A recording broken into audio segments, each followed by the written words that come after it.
तो भी एक साधक ने सवाल पूछा है, अब जी कुसंग क्या है? तो अगर आप कुसंग की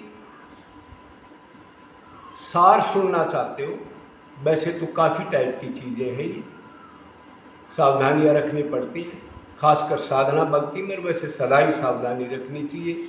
जिसका लक्ष्य आनंद प्राप्ति का मिल गया, जिसको खिंचाव हो गया, तो उसको बचना चाहिए इन चीज़ों से। तो कुसंग की मेन डेफिनेशन है संसारी चिंतन करना।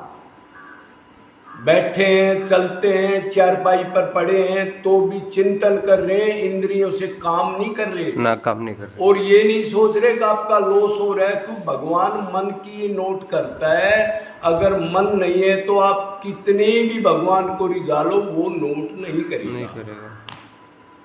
तो एक तो ये है सांसारिक चिंतन मत करो, और दूसरा ये है संसारिक विषयी लोगों का जो संसार की चर्चा करते हैं, ये कमा लिया, ये खा लिया, वो ऐसा है, वो ऐसी है, उसका ये नुकसान हो गया, उसका ये झगड़ा हो गया, इस टाइप की चीज जो भौतिक चीजों में ही रमे रहते हैं, उनके पास उनका संग मत करो।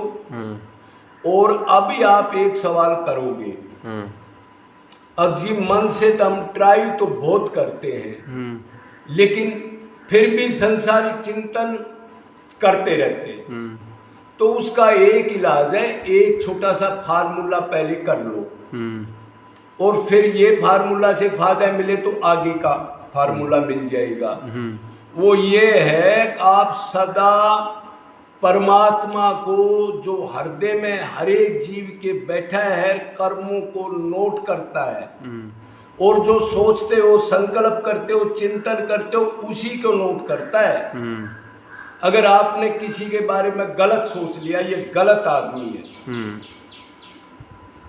और आगे से वो आदमी आया जब कह रहे हैं भाई साहब आओ, आप तो आते ही नहीं कभी, तो ये एक्टिंग संसार में तो चल जाएगी। अब आप सोचना भगवान को, जो आपने पहले उसके बारे में द्वेष का चिंतन किया है, वो परमात्मा ने नोट कर लिया।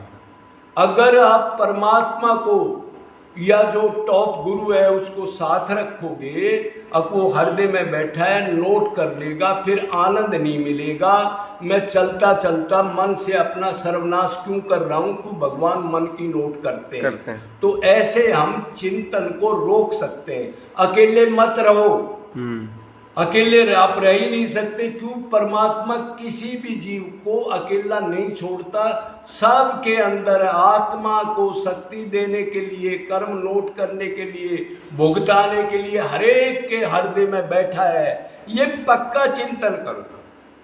बार बार अगर भूल जाओ, अरे टिब्बू तो बैठा है, मेरे साथ ही है, ऐसे करोगे तो पाप कर्म कम होंगे। कि वो नोट कर लेगा तो दंड मिलेगा। ये इंसान इसी को भूल के, ये बड़े बड़े जो लोग हैं, छोटे बड़े जो भी हैं, वो ये काम करते हैं। अगर वो इस चीज को जान ले, अब भगवान नोट करता है, सोचते हो और फल देगा, तो आधे पाप खत्म हो जाए। भ्रष्टाचार, दुराचार आधे एकदम खत्म हो जाएंगे। तो अब कुसंग के बारे में बता दिया। दूसरा कुसंग का ये है, अब भैया जहाँ ज्यादा प्लेटफार्म हो, विषय आदमियों को भीड़ हो, जहाँ गलत बोलचाल हो, गलत पहरान हो, गलत टाइप का खान पान हो, उधर मत जाओ। क्यों? अपना अपना नुकसान थोड़ा ही करना है। क्यों? गुरु ने बताया है मन गंदा होगा तो फिर मन नहीं काम करना। अब 20 रुपए कमाओ और रोड पर रखा हो, सुबह मिलेंगे क्या? भक्ति कर रहे हैं 10 साल से, 20 साल से, लेकिन परहेज नहीं कर रहे। और परहेज बताने वाले भी कम है। ये बताने वाले भी कम है जो बार बार ये कहे मन मन मन। मन से भक्ति करोगे तो नोट होगा, नहीं तो नोट नहीं होगा। 0 से गुना कर दो। अगर मन नहीं है और आप पूजा पाठ में 4 घंटे बैठते हो तो ध्यान रखना, ये सुनने वाले भी नहीं है, बताने वाले तो 80% 90% तो भक्ति यही हो रही है। अच्छा, दूसरा, फोन वगैरह आप रखते हो तो उस पर गलत चीजें भी आती है। तो साधना भक्ति में है, बड़ा फोन मत रखो, नहीं आप गलती करोगे, कोई चीज निकलेगी। इंद्रियों का, मन का अभ्यास है, वो उधर जाएंगी और मन गंदा होगा और आप चिंतन करोगे। तो शुरू शुरू में इसको करो, ऐसे वातावरण में मत जाओ, एकांत का सेवन करो, घर में भी एक अलग से कमरा बना लो, मतलब कर्म संन्यास की साधना करो 2-4 घंटे। मतलब उस टाइम ये कह दो घर वालों को भाई मेरे को कोई दिक्कत नहीं करेगा, खटपट नहीं करेगा, तो उतनी एकांत की साधना की करो 2-4 घंटे की, और बाकी सर्वत्र भगवान को साथ रखते हुए कर्मों को अर्पण करते हुए आगे बढ़ सकते हो। लेकिन टाइट सिक्योरिटी रखनी है, बस चिंतन ही है। तो कुसंग का मतलब है मन संसार में या संसारिक लोगों में जाना, वो कुसंग है, और जितनी देर भगवान में लगे वही धर्म है। बाकी उसमें मन अगर इधर माया में चला गया तो सब अधर्म है। तो धर्म अधर्म की डेफिनेशन 500 आदमी भी नहीं जानते इस देश में, और जानते हैं तो करेक्ट मानते नहीं। अब धर्म क्या है?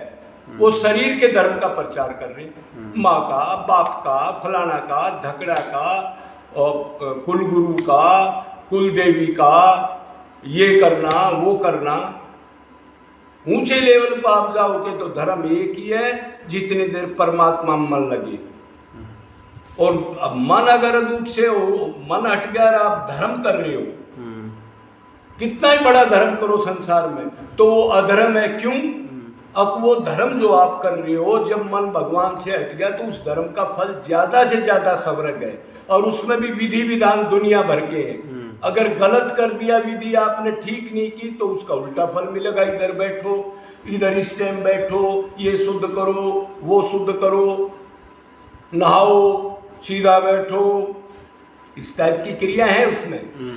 और उनको क्या देना है, क्या अर्पण करना है, वो प्योर है कि नहीं है, कैसा समय है, कैसा काल है, कैसी वस्तु है, द्रव्य जो आप जिससे आप भगवान की वो कर रहे हो कैसा है, देवताओं की कर रहे हो, तो उसमें विधि विधान है। तो आप धर्म पाप को भी जान लो। अब धर्म वही है जितनी देर श्री कृष्ण में मन लगे, बाकी सारा अधर्म है। तो स्वर्ग भी मिल गया तो फिर उसका वही स्वर्ग नरक में ज्ञानी फर्क नहीं मानते, वही जूते चप्पल और डंडे छिड़े पुण्य विशंति मृत्यु लोग फेंक दिया जाता है कई बार तो गधे कुत्ते में, कोई गारंटी नहीं मनुष्य शरीर में मिलेगा। तो ये कुसंग की डेफिनेशन है, ये कुसंग नहीं है। अब तू चाय पीता है, तू प्याज लहसुन खाता है, प्याज लहसुन खाते हैं जो नहीं खाता वो भगवान की भक्ति कर रहे हैं क्या? तो ये शरीर की चीजें, बाप भक्ति करनी है मन ने, तो ये कुसंग है। मतलब मन को ही इधर उधर जाना कुसंग है, विषयों की तरफ जाना, संसारिक चिंतन में जाना, और बाकी भगवान मन लग गया वो कुसंग से बच जाएगा। यही है निचोड़ इसका। बोलो नंद के लाला की जय। जय जय श्री राधे।